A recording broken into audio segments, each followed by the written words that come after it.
اعوذ باللہ من الشیطان الرجیم بسم اللہ الرحمن الرحیم۔ تیسرا حصہ اس سورہ مبارکہ کا جو آ رہا ہے یہ عظیم ترین مضامین پر مشتمل ہے۔ ابھی تک معاملہ سارا یا ایھا الذین آمنوا یا ایھا الذین آمنوا یا ایھا الذین آمنوا، آپ نے دیکھا یہ یوں سمجھیے کہ 12 آیات میں 5 مرتبہ یا ایھا الذین آمنوا آ چکا ہے، اور ہم نے دیکھا مکی صورتیں اتنی لمبی جو ہے یا ایھا الذین آمنوا کا صیغہ وہاں ہے ہی نہیں، لیکن یہ آیت آ رہی ہے یا ایھا الناس، اے لوگو انا خلقناکم من ذکر و انثی، اے لوگو ہم نے تمہیں پیدا کیا ہے، تم سب کو، چاہے مومن ہو چاہے غیر مومن ہو، چاہے مسلمان ہو چاہے کافر ہو،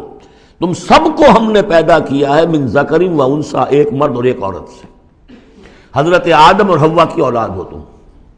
وجعلناکم شعوبا وقبائل لتعارفوا، اور ہم نے تمہیں بنا دیا ہے، قوموں میں تقسیم کر دیا اور قبیلوں میں،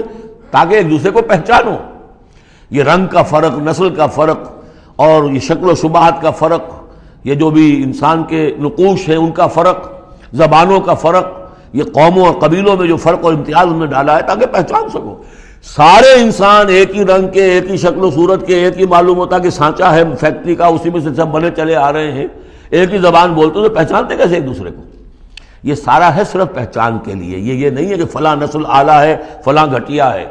فلاں اونچی ہے، فلاں نیچی ہے۔ جیسا کہ آپ نے خطبہ دیا تھا جو آخری خطبہ ہے حجۃ الوداع کا، لا فضل لعربی علی عجمی ولا لعجمی علی عربی ولا لاحمر علی اسود ولا لاسود علی احمر الا بالتقوی۔ کسی عربی کو، کسی عرب کو عجمی پر کوئی فضیلت نہیں، کسی عجمی کو کسی عرب پر کوئی فضیلت نہیں، کسی سرخ رو کو کسی سیاہ فام پر کوئی فضیلت نہیں، کسی سیاہ فام کو کسی سرخ رو پر کوئی فضیلت نہیں۔ ہاں فضیلت ہے تو تقوی کی بنیاد پر ہے۔ ایچ جی ویلز نے اپنی history of a concise history of the world میں یہ پیسج کوٹ کر کے لکھا کہ اگرچہ اس سے پہلے بھی تاریخ انسانی میں human fraternity, equality and freedom, انسانی حریت و اخوت و مساوات کے واعظ تو بہت کہے گئے، لیکن یہ ہے کہ تاریخ انسانی میں یہ ماننا پڑتا ہے کہ پہلی مرتبہ ان اصولوں پر بالفعل ایک معاشرہ قائم کیا محمد نے صلی اللہ علیہ وسلم۔ حالانکہ دشمن ہے، اس نے حضور کی سیرت پر حملے کیے ہیں بالکل وہی اسی طرح کے جیسے رشدی نے کیے ہیں۔ رشدی نے ذرا انداز اور زیادہ گھناؤنا استعمال کیا، چونکہ وہ تو فکشن اس نے ایک طور سے بنائی ہے، لیکن اس نے وہ تاریخ لکھ رہا تھا تو اس طرح کا انداز تو نہیں ہے، لیکن باتیں وہی کہیں۔ اس کے باوجود کس بات کو ماننے پر مجبور ہو گیا کہ واقعہ یہ ہے کہ محمد نے، وہ تو رسول اللہ تو نہیں مانتا، کہ یہ ماننا پڑتا ہے کہ پہلی مرتبہ for the first time in history ہی established a society based on these principles of human fraternity, equality and freedom. اگرچہ جو تازہ ایڈیشن ہے اس کتاب کا concise history of the world, اس میں سے یہ پیسج نکال دیا ہے، اب تو ایڈیٹرز اور ہیں، البتہ پرانا ایڈیشن کہیں یونیورسٹی سے لیجیے، لائبریری سے، اور وہاں سے آپ کو وہ مل جائے گا پیسے۔